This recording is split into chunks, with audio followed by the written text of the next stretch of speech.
Who's up for a little rain dance? Whoa, whoa, whoa, whoa, whoa, whoa, whoa, whoa. Enough!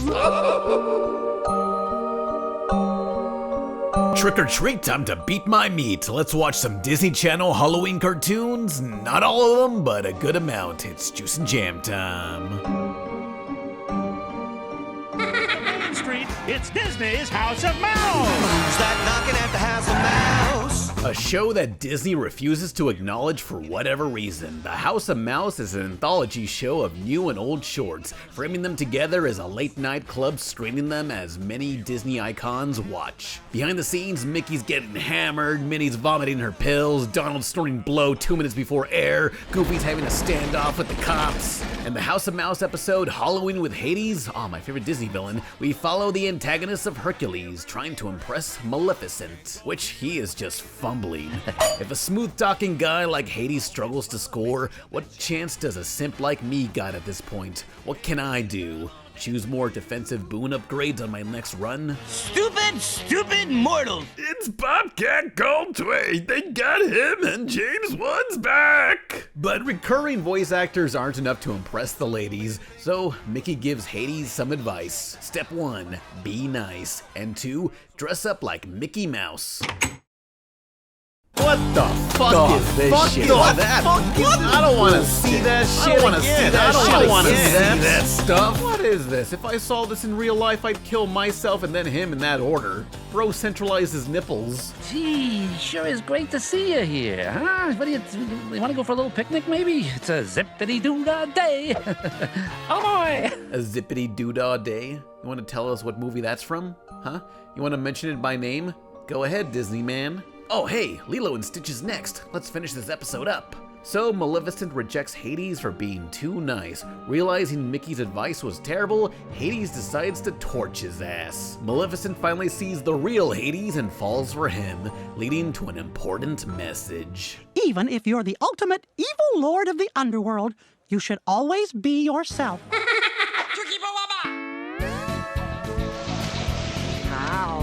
Lilo and Stitch the series, best known for that awkward pause in the intro.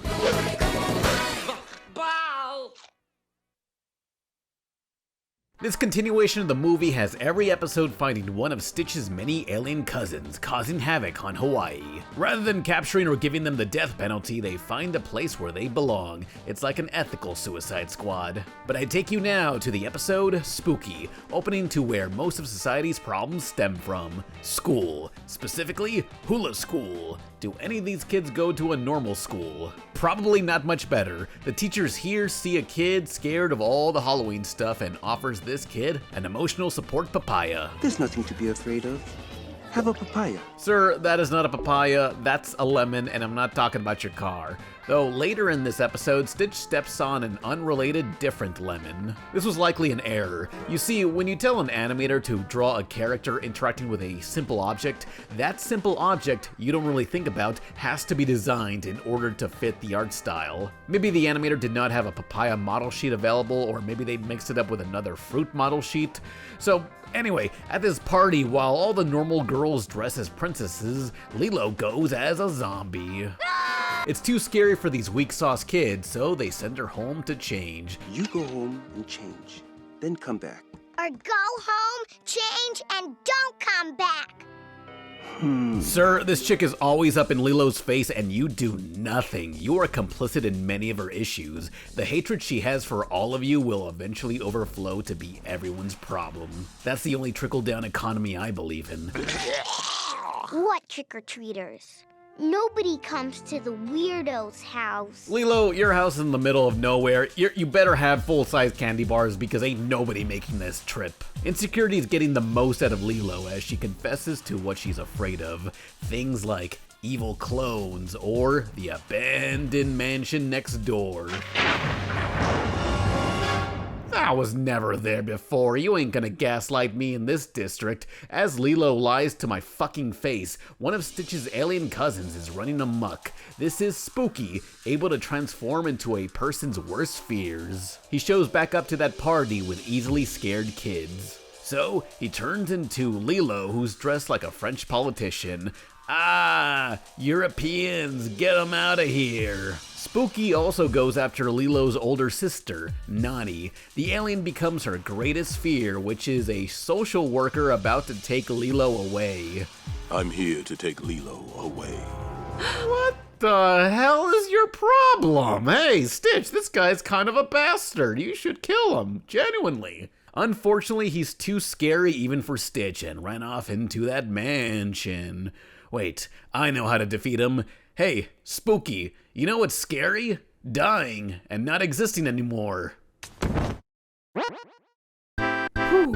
Hawaii's safe yet again, but not from their own mortality.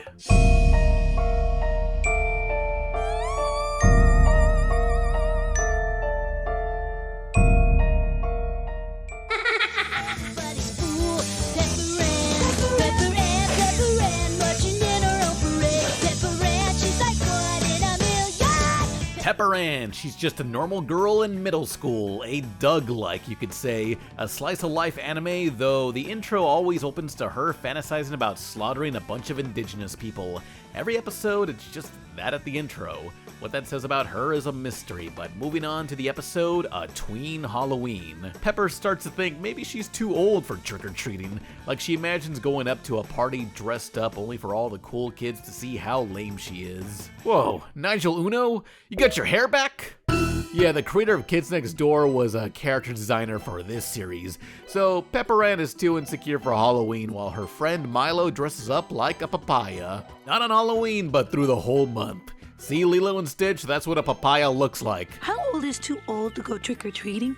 Any age is too old, Pepper Ann. Pepper Ann struggles with loving Halloween too much, so she imagines giving a big speech in the middle of the cafeteria. This reveals everyone secretly loves dressing up, but again, it's just a fantasy. Now it's time for Pepper to actually recite the conversation she built up in her head, only to chicken out. She's just like me, for real, for real. One day I'll confess my feelings to the nurse at the Plasma Donation Center.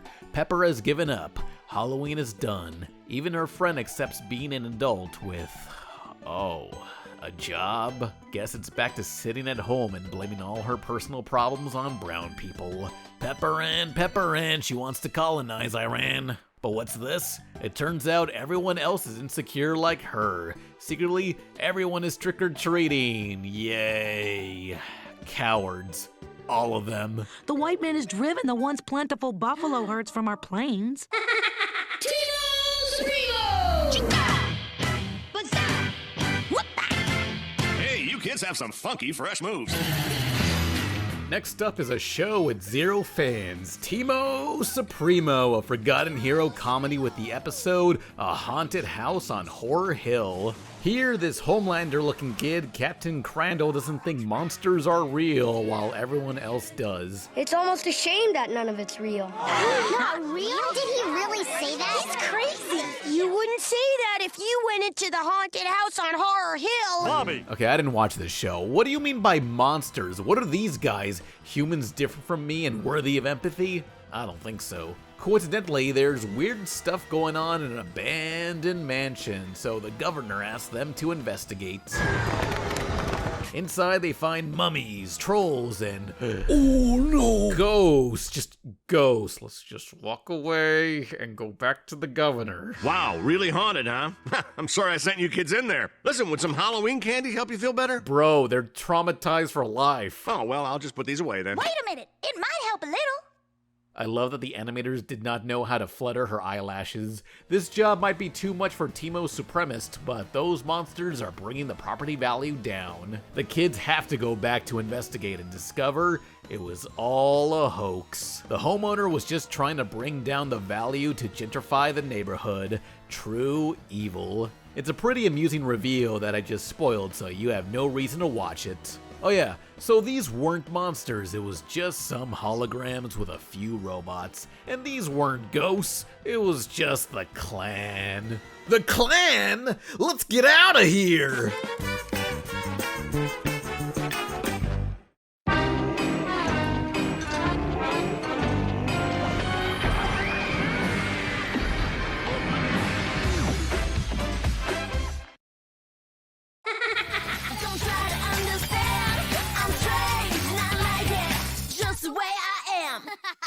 Take away my car keys because I'm buzzed on Maggie, a cartoon about a normal teenage girl, but she's also a fly. Sounds like a premise that could be done with human characters, but the episode The Big Score takes advantage of her species. Halloween's different for Bugs, as Maggie has to prove to her older brother that she's cool by stealing a full-size candy bar from humans. Oh, and her cowardly younger brother tags along. Creative use of the concept, while the next episode has the siblings challenge each other to stay in an abandoned mansion. They do what they can to freak each other out. Maggie taunts her little brother by giving him a phone to cry for help and a brown Discord logo. You accidentally subscribed to Discord Nitro and the payment went through. That is scary. One of the scare methods was Maggie hiding a dismembered head in the laundry. Who put this in with the whites? Now, there was a fake head earlier in the episode, but this doesn't look like a fake head. They don't explain what this head is, so I kinda assume Maggie did murder a fellow bug all to horrify someone. Not a single person in this house sees this as a red flag, so they just ignore it. Leave that to the school system. As freaky as that is, those scare methods just aren't working, so Maggie goes home while her brothers are still in the mansion. Here's where she realizes that place is set for demolition. With her siblings still inside, how could they ever escape the abandoned mansion in time? My little brother's in there! Of course I'm scared! Girl, chill, your lifespan is 24 hours. Maggie is utterly traumatized beyond repair, but it turns out this act of child mortality was all a prank, bro. They destroyed someone's house and broke their sister's mind all for a gag. Whose house is this? You really got me! Woo! What a doozy!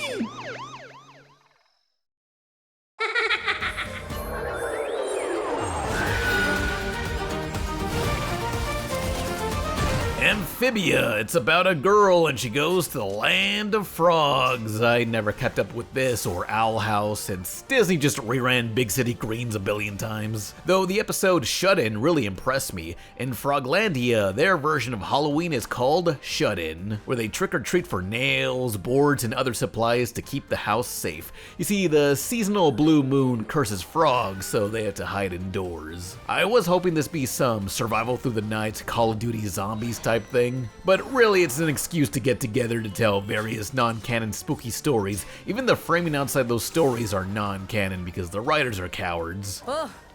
Just a calendar alert reminding me it's Wally's birthday. I was disappointed at first, but I really found the rest of the episode so funny and has a few wicked monster designs. Yeah, some humor feels very 2010s Gravity Falls-ish, but a lot of it I was laughing out loud for. Now, the best thing about Amphibia's special, besides the creepypasta intro, is the seasonal logo. Purple and red. Quality.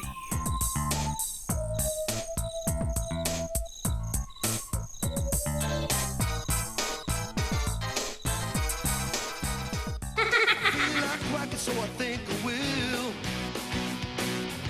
I'm gonna quack until I get fulfilled. One of the more hated 90s cartoons was the Quack Pack, a show taking Donald's nephews to their cool, hip teen years. What were they, high on quack? In the Boy Who Cried Ghost episode, the blue one, Dewey, won't stop it with the pranks, like the classic can of nuts prank.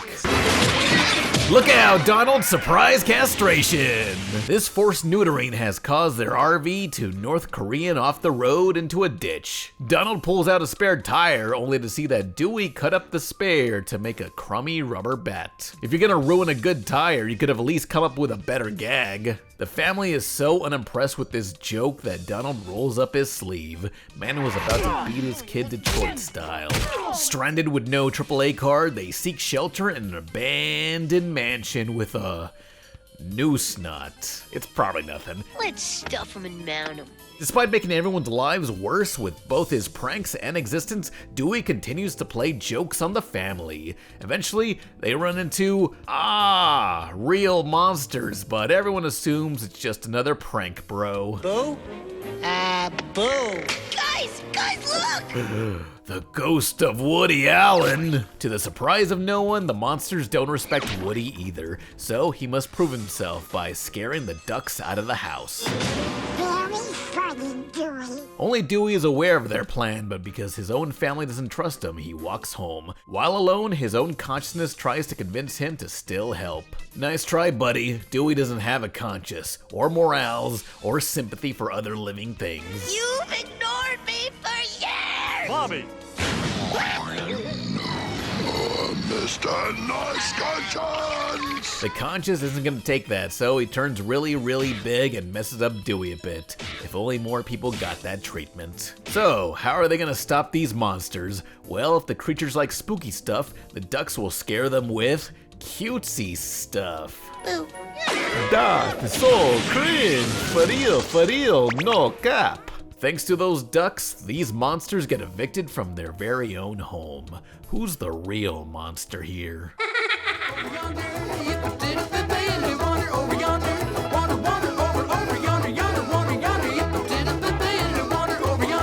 From the creator of Powerpuff Girls comes Wander Over Yonder. He's a fun-loving hillbilly alien who rides an easily annoyed space Yoshi. Together, they traverse planets and inconvenience evildoers. In the episode The Pet, they discover an abandoned, no, not a mansion, a space station. It's a blatant tribute to the Alien films, even down to the ambiance. With minimal music and some bi-curious lighting, it makes me yearn for more animated space horror. Everything has that bloody, psychedelic blacklight poster look, leading to its own unique space interior designs. That's great since a lot of media inspired by aliens ends up looking too similar. So, like those films, there seems to be a creature, possibly an alien, lurking in this ship. The only backstory is a video log by someone named Captain Tim. I'm not sure how much longer my impressive strength can keep the monster at bay. R.I.P. Captain Tim. The main duo split apart as Wonder runs into the creature himself. No! That! Captain Tim? So that's your name! Who's a good boy? Yeah, Wonder don't care. In this show of good versus evil, Wander survives solely by voting third party and being a silly guy. It's just such a lovable episode.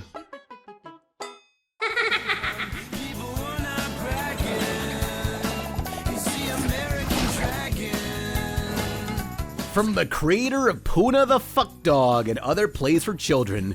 You think I'm making that up? It's a real stage play from Jeff Goody, who later created American Dragon, Jake Long. He's a normal kid who can dragon up to protect magical civilians secretly living amongst New York City. We call them drag queens. In the episode Halloween Bash, a council of other human dragons are coming to evaluate Jake. He's got to train, but he also wants to throw a party with both humans and magical creatures. Humans must not be aware of those creatures, but everyone will just assume those are costumes. We'll invite everyone, not just kids from school, but trolls, pixies, brownies, cute talking poodles. So at this party, you got Morpheus from The Matrix, a cheerleader from Kim Possible, Missy Elote, a high schooler in a bunny suit, that's a little weird, and Ingrid, the goth chick from Fillmore. I can't tell if that's a costume or it's just her. Also within this shop venue is a sign that reads, sale. So, not like a low price sale, but spelled like a boat sale. What, did the dog write that one? Oh yeah, and I wanna fuck Beyonce. Now, as they party, Jake's sister and grandpa are trick-or-treating together. The sister's a bit jealous because everyone gives the grandpa more candy. They think he's a kid dressed up as an old Chinese man. I was talking to this wise old Chinese man here, Scaly Face. Yeah, you are right, Haley. The best costumes do reap the best candy. The concept of Asian face is so funny to these New Yorkers that the whole neighborhood is dressed up as the same Chinese man. Well, thank God the Morpheus costume didn't catch on. That psycho-ass nigga just right, cause that motherfucker kill your ass just as much as talk to you. Kicking that nigga just enough so we get the odds that we want. Remember the Dragon Council from earlier? Well, they finally show up. Because Jake was not training, they take away his powers and buggers off. Never should have thrown this party. I should have stopped you, kid. I was blinded by dreams of Pudai. Oh, Pudai. Okay, buddy, that's it. On their way home, the council is captured by the clan.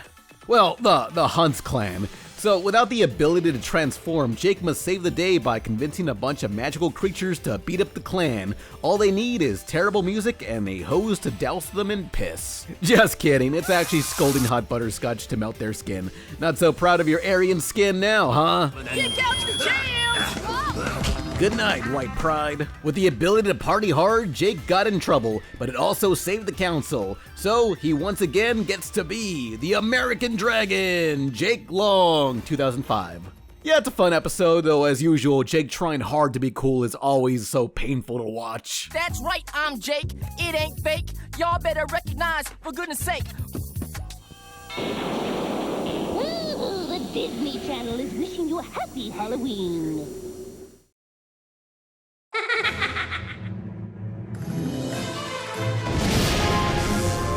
As it turns out, Phineas and Ferb have done multiple Halloween specials, despite being on summer vacation. So asking my fans which one to watch, almost unanimously everyone picked Night of the Living Pharmacist, a two-parter that opens to 3D. As usual, there's several subplots going on, mainly the villain, Dr. Doofenshmirtz. You see, his much more beloved brother is running for re-election as mayor, so the doctor has a plan. Shoot him with a laser beam that'll make him into the most unappealing, repulsive human being ever. Oh, he's gonna be repulsive now! Oh, I see. Well, this transformation is contagious as anyone who touches him also becomes a zombie-brained version of Doofen. No one knows who Doofen is, so they assume he's a pharmacist, hence the episode title. The whole town is getting zombified, from major characters to oddly distinct background NPCs that I can only assume are cameos of the crew possibly. What I know for sure is we do have voice appearances by zombie film director Jorge Romeo and Shaun of the Dead. Both of them? That's scarier than these pharmacists saying, Lots of me. No, I suppose I didn't really think that through. Lots of me. Well, they're of no help here, as the kids gotta fix this. Another subplot during this panic has the girl Isabella wanting to earn a merit badge. The challenge? Confess her feelings to show she has a crush on Phineas. Which seems like an oddly personal challenge from the Girl Scouts of America. Do you have a merit badge for trauma dumping also? It's too bad they get separated. Phineas is really worried for her, but Bashik reassures him she can fend for herself. That'd be great, but she'll be zombified simply by touch. With all of her training, she will be fine. Just last week, she earned her judo, hapkido, and jiu-jitsu patches. Judo, hapkido, but those are all grappling techniques. And if she touches one of them, then... A grappler? I bet you wish you were a zoner now. Meanwhile, the main duo's sister, who looks like a music note, is trying to be cool by hanging out with the older teens. Vanessa! Hey, Vanessa! Vanessa! Hey! Hey! Oh, hey, Candace. They decide to watch terrible foreign horror films they pretend to enjoy. Average A23 fan. This zombie uprising happens as they're watching, leaving these goth chicks utterly helpless. Have all those hours watching horror films gone to waste? Did they learn nothing? This is Doofen's world now, and we're just listening to it. An army of me! To relish in all the clones, Doofen sings a song called Army of Me, just like Bjork. Having clones seems great, but it's going to affect the people he cares about. He's not quite sure how to fix this, and unlike Bjork, some things just can't be solved with mailing a pipe bomb. Night of the Living Pharmacist has a lot of fun stuff going on, and despite the goofy nature, is oddly tense by the end. The only thing I did not like is they pull a Hey Arnold the movie where the girl confesses her feelings only for it to be retconned right after. Come on!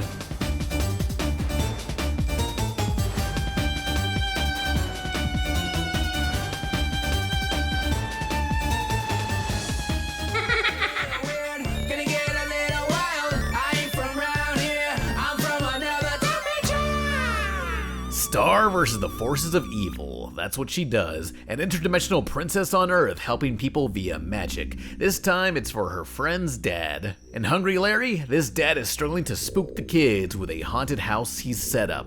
No scares here, as all he's done is make a fool out of himself. I know you're probably totally humiliated that you wrestled a blow-up doll in front of your son and his friends. Not in front of the kids, man! So Star v Butterfly enlists the help of Hungry Larry, an unassuming little ghost. How is he gonna help scare anyone? Well, give him something good to eat. But where is my family? I told you. They're in here. Dad! Get us out of here! Yeah, I was impressed with how icky and unsettling this episode was. It's hard to make a drawing scary, but to make me feel uncomfortable, that also works. The only flaw is this felt too short, abruptly cutting off. Instead of the typical 22-minute episode, this was half that. I guess they could only go this scary if the second half of the time slot was much lighter. Also, thanks to whoever sent me this Star vs. plush and wand.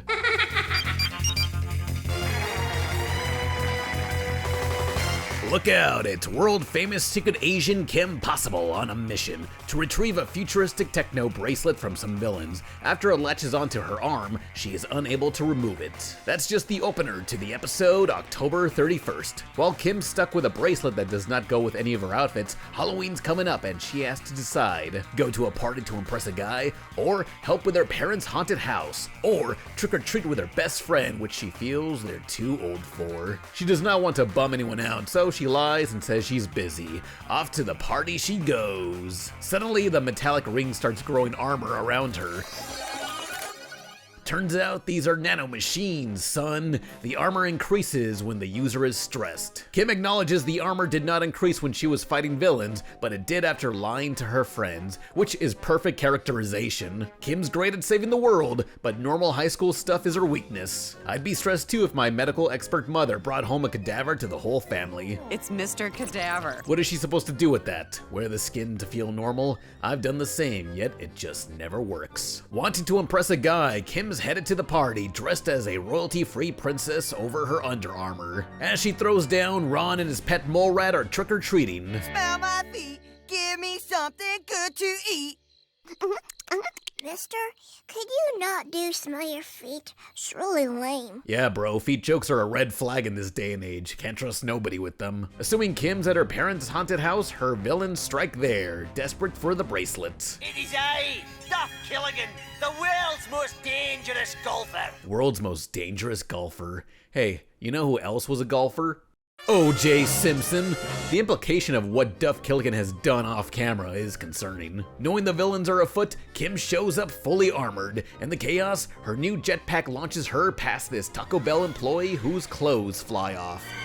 Yeah, this is a reoccurring character who works at a taco place. Looks like instead of drawing him in boxers, the character designer probably only had time to recolor his default outfit to pink. Why is he ashamed of wearing a pink version of his usual outfit? Is supporting women during Breast Cancer Awareness Month embarrassing to him? Go to hell. Kim beats off all those guys and gets rid of the bracelet. The day is saved, but everyone's ashamed of her for lying. Even her villains. Truly a dark day for Kim Possible fans everywhere. Wouldn't be the first time. Lying to her parents and her best friend. Hey, she'll be working long and hard to regain my trust. So, obviously mistakes were made. It's 2 days, we need more video games. I'll beat your score. Watch cartoons on TV, drink that frosty chug and freeze. That's The Weekenders is the show about kids on the weekend. For the episode Nevermore, the teens are wondering what they're doing for Halloween. The blonde kid, Tina, wants to go trick-or-treating, but the others are too old for that. We're too old. That does not compute. This is a declaration of war, as Tino will not allow such a mindset. They discuss these plans at a place where you can buy shirts by the pound. Potentially that could catch on in real life, except for their misprints they've been unable to sell. Have a nice dab? Nobody dabbed back then, so that shirt is way too ahead of its time. A dab a day keeps the doctor away. With no trick-or-treating, Tino feels betrayed and confides to his chill mom. She kinda has the same vibe as the mom from Home Movies. You want me to leave now so you could say bad words? That'd be great, thanks.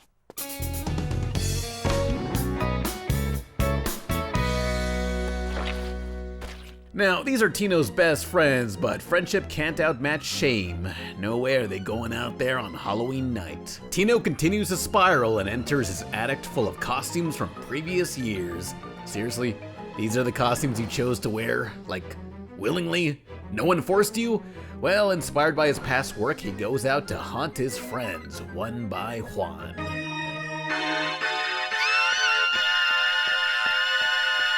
I know this sounds a little excessive and crazy, but there was a lot more lead in gasoline back then. Scaring his friends for life didn't really work, so Tino celebrates alone, dressed up as the scariest thing in the world to a sheltered Midwestern suburban man. Mexico. But the rest of the weekenders learned something from all this trauma. I'll bet y'all wish you'd gone with me, huh? Nah, I liked working at the haunted house. Yeah, I didn't miss trick-or-treating at all. I guess I really did outgrow it. But we're glad you found all these guys to go with ya. Which really is the most realistic ending to this I'm too old for Halloween episode cliche. Just a simple, hey, I ain't feeling it. You deal with that if you're into it. Cool. This Monstober, buckle up for a bone-tickling good time. Gravity Falls is coming up next on Disney Channel. Summer what? Summerween! The people of this town love Halloween so much they celebrate it twice a year. Do you always carry that calendar in your pocket?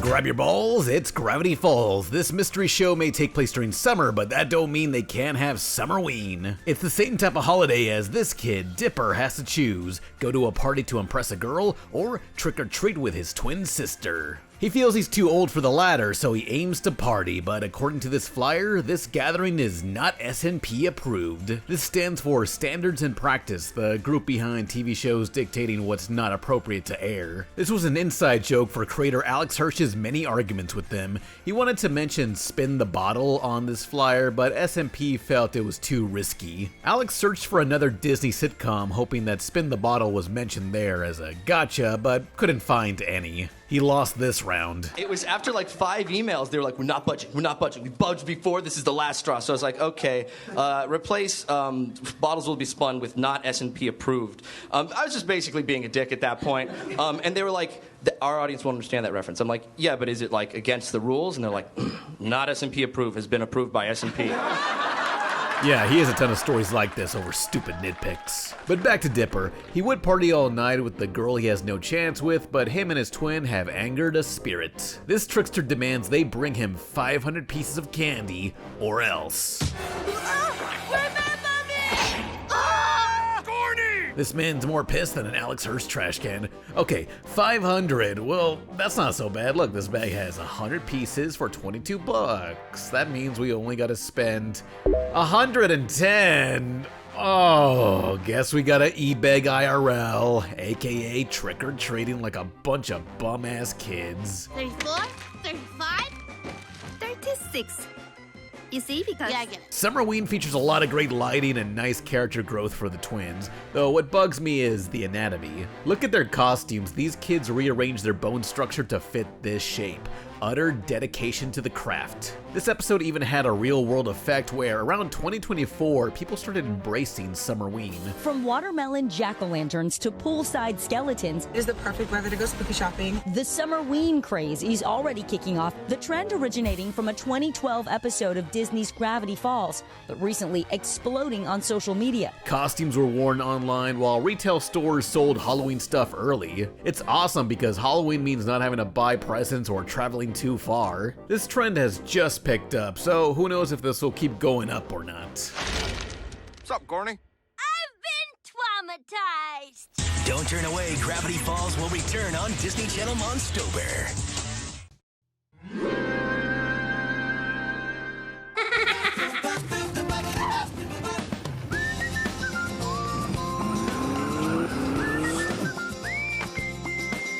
It's time to dug your own grave and save. This is Disney's Doug, a continuation of the Nickelodeon Slice of Life cartoon. The episode is Night of the Living Doug. As usual, this hopeless simp wants to impress a girl at school, and to do that, he has to win a costume contest. The prize, 2 annual passes to Funky Town, the fictional theme park. But his stupid baby sister ruins all his hard work. Now he'll never score.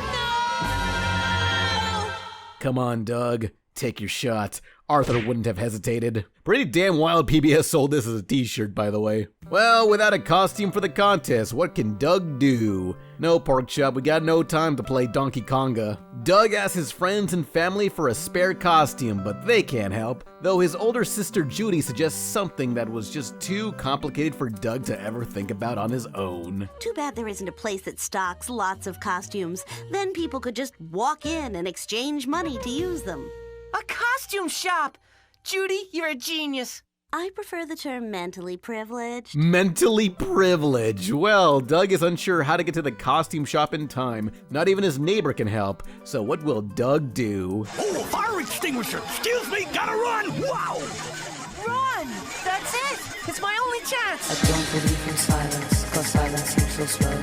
Oh, really? You didn't think that? You didn't consider running prior? Were you not aware people could do that? Well, even if he could, he gets there too late as he channels his inner Karen. Oh, man! What is wrong with people? Well, that's it. I'm cooked. My life is over. Bro was cooked in 1998. Now he'll never get taken to Funky Town, the theme park. Too bad both God and the animator have decided he hasn't suffered enough as his favorite ice cream flavor has been discontinued.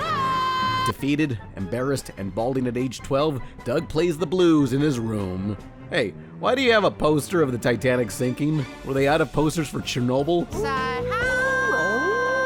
I am trying to purge my soul. Doug feels bummed that no one helped him. If only more people were just like him and saw his perspective. The world needs more Dougs. Oh well, back to school he goes. Hey, no anal sex during school hours. Suddenly, Doug notices everyone is taking interest in his stuff, his favorite ice cream and hobbies and anything else he likes. Even gym class gets canceled in favor of drawing. If you can draw a binky, you're in. Oh, wait. So I think that's a reference to art instruction school tests. These commercials aired all the time. It was some old bastard telling you, hey, call this number, we'll send you a test. If you can draw a stupid bear or pirate like this, you'll get to join our school. It was some scam that asked you to pay them thousands, all for an instructor to give you vague advice. A dark time before endless online tutorials. Anyway, everyone seems to be imitating Doug to the point someone is impersonating him. But who could it be? Who could be this evil? I was about to look into the face of pure evil. There's two Dougs? That's no surprise, the other one's on Nickelodeon. This confuses their pet dog, Pork Chop. In this stressful situation, what does man's best friend do? He packs up his stuff and GTFOs. Not his problem. See you next week, Doug. Everyone is Doug. His friends, his family, the world is all Doug all the time. It's a Dougie Doug world, and so too are the movies. Wag the dog! Reservoir Dogs! Why do I gotta be Mr. Doug? We got all the classics. Citizen Doug, Doug the movie, good luck with that one. Reservoir Dogs, Night of the Living Dougs, Doug Silent, Doug Deep, which is a naval film called Run Silent, Run Deep. And also, Doug Store Cowboy? They're referencing Drugstore Cowboy, a movie about drug addicts robbing pharmacies? But hey, why stop there? How about Last Temptation of Doug, 12 Years of Doug, Schindler's Doug, A Doug in the Striped Pajamas, Cannibal Dougacost, Requiem for a Doug, Doug the Right Thing, 50 Shades of Doug, A Serbian Doug, Natural Born Doug, 120 Days of Doug, I Spit on Your Doug, Pink to Dingoes, Midnight Doug Boy, Dougback Mountain, and also Dougma. All those sound like classics, but the reality is Hollywood just doesn't want to make good movies. Those films and all the clones were just a dream. Doug learns it's okay to be different. I think he should have learned that his friends didn't care about him. And then he goes to the costume party, dressed as himself. I'm wearing my Doug Funny costume. Pretty lame if you ask me. No one asked you, Roger. No, he's right. It is a pretty stupid costume. Regardless, they party all night, and oh, damn, even Dora showed up. And then they roll the credits. Watch as Doug runs to strangle his dog for abandoning him in his time of need. Get over here, you little shit! What a bummer of an ending. Doug didn't win the contest. Well, I'm rewriting this script, and my ending, Doug wins those tickets. Pack your bags, boys. We're going to Funky Town. Oh, I didn't know it was in Mexico.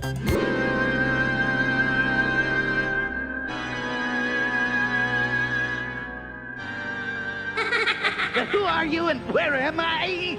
Me? Why, you are, and this is Push Boss. It is? You got it.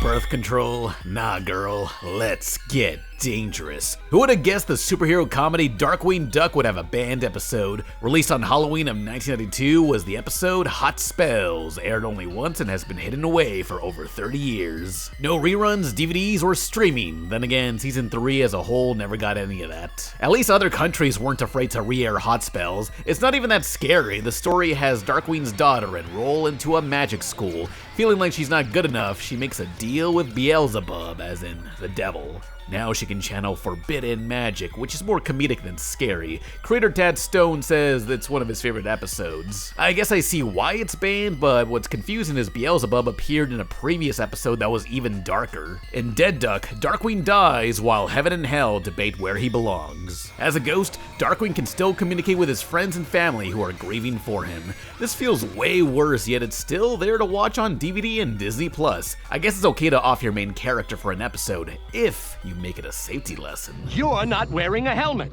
An anvil fell on it, and I don't have time to get a new one. Yeah, driving without a helmet. That seems kind of too dangerous, if you ask me. I mean, a lot of people look up to you. What if somebody saw you not wearing a helmet and... Launchpad, give it a rest! Why this earlier episode wasn't banned may have been because this was on Disney Channel, a channel you had to pay for. By season 3, the newer episodes, like the banned Hot Spells, were airing on ABC, a channel everyone with a TV signal had. Network television means more viewers and more people getting offended. Standards and practices are a lot more stingy here. I recall season 3 of Gargoyles also ended up on ABC, which meant they had to cut back the intensity along with a lot of other issues. Which, speaking of... We now return to Gargoyles.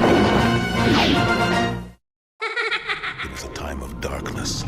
It was a world of fear. It was the age of Gargoyles.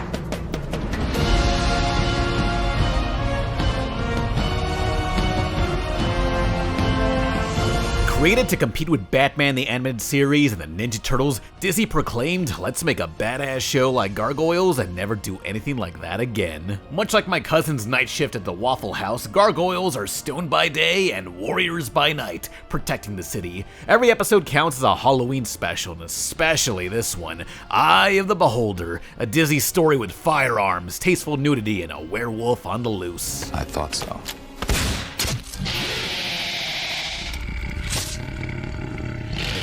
I can never get enough of pitch black shading with rim lighting. That was so popular among hero cartoons at the time, like for anything latex or for Venom. The main villain to the Gargoyles is a soulless corporate overlord, but here, even he's begging for help from his enemies. You see, the werewolf is actually his wife, but the heroes of this story are like, screw you, pal, we ain't doing nothing. So now you know my weakness.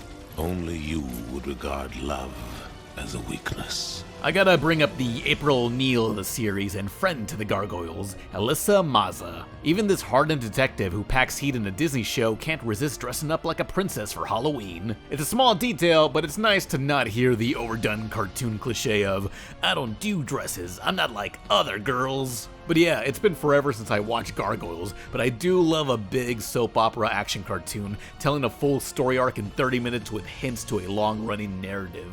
With so many streaming episodes and animes that feel like a movie split apart, I appreciate an easy-to-watch story like this. Peak episode, it's the best in the whole video.